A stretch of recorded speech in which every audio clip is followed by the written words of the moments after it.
And they were very poor compared to the early settlers, the second wave, very poor, and had very little money on them when they arrived in the port of Jaffa.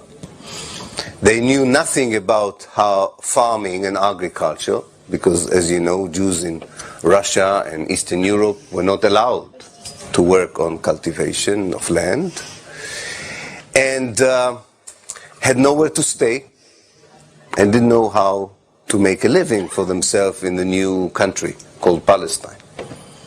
So they were very lucky that the local Palestinians hosted them, offered them a place to sleep, a little bit of food, and when they stayed long enough, also taught them how to cultivate the land and how to shepherd the herds and how to become sort of children of the new country.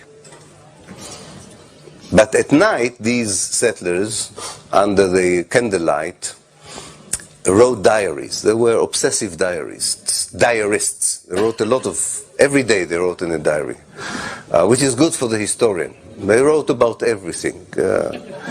A mosquito bite, they didn't sleep well, a lot about the women they didn't like, the women didn't like the men didn't like the men.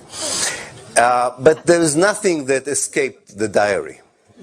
And in those diaries, in those entries to the diaries, they write about their greatest disappointment to be in Palestine. The main disappointment was that the place was full of foreigners.